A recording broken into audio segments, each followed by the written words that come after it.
तर नमस्कार मित्रांनो, तुम्ही पण शेळी पालनात नवीन आहात, तुम्हाला पण पावसाळ्यात शेळीचं नियोजन करायची तयारी चालू आहे, तर तुम्ही अशा पद्धतीने करू शकता. तर बघा, जेणेकरून आम्ही अशा पद्धतीने केली आहे. जे शेड आहे ना, सर्व साईडनं नेट वगैरे मारून घेतले आहे, नाही का. बघू शकता,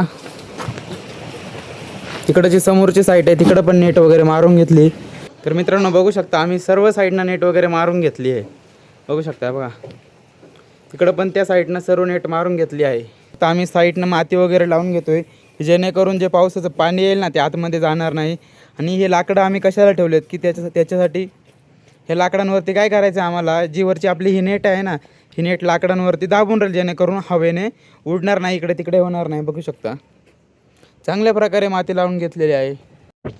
तर बघू शकता, आम्ही अशा पद्धतीने नेट वगैरे मारून घेतलेली आहे की जेणेकरून आपल्या शेडला पाणी वगैरे लागू नये, किंवा शेळ्यांना आता वारा सुटतोय ना पाऊस यायच्या आधी, त्याच्यामुळे काय होईल की शेळ्यांना वारा वगैरे लागणार नाही, जास्त हवा लागणार नाही, शेळ्यांना थंडी वगैरे वाजणार नाही. तर बघू शकता तुम्ही, आम्ही अशा पद्धतीने इथं नेट वगैरे शिवून घेतलेली आहे. बघू शकता, ही पूर्ण टाचा मारलेला आहे इथून बीतपर्यंत, की जेणेकरून हवेनं जास्त इकडे तिकडे होणार नाही. तर बघू शकता मित्रांनो, आपण ही जी नेट मारली आहे ना, याच्यावरतून काय करायचं, आपल्याला एक कागद मारायचं आहे. आमच्याकडे काय होतं, पावसाचं प्रमाण जास्त आहे ना, त्याच्यामुळे शेडमध्ये पाणी जाऊ नये, त्याच्यामुळे आम्ही काय करणार आहे, याच्यावरतून कागद मारणार आहे.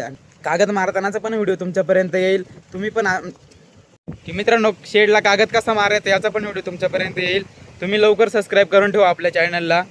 तर बघू शकता मित्रांनो, आम्ही अशा पद्धतीने नेट मारलेली आहे, जेणेकरून काय होईल, पाऊस मध्ये जाणार नाही. आणि याच्यावरतून कागद मारणार आहे. कागद मारला काय होईल की जे पावसाचं पाणी आहे ना ते मध्ये जाऊ शकणार नाही.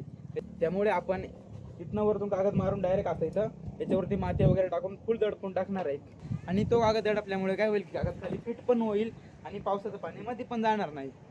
आणि तुम्हाला व्हिडिओमध्ये दिसतच असेल, हा जो कागद आहे हा आम्ही का मारलेला आहे की काय करायचं, याच्यावरतून जो कागद येणार आहे ना, तो कागद याच्यावरतून येऊन इथं माती आहे ना, पूर्ण माती खाली दडपून टाकायचा आहे, जेणेकरून कागद इकडे तिकडे उडणार नाही.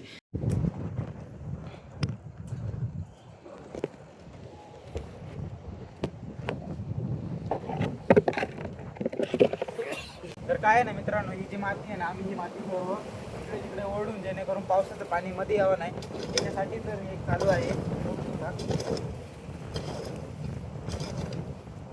तर काय होईल, ही माती ओढल्यानं जेणेकरून पावसाचं पाणी मध्ये जाणार नाही, पावसाचं पाणी इथं साचून राहणार नाही, त्याच्यासाठी ही माती वगैरे लावून देते. तुम्ही पण जर शेडसाठी पावसाळ्याची तयारी करत असाल तर तुम्ही अशा पद्धतीने करू शकता.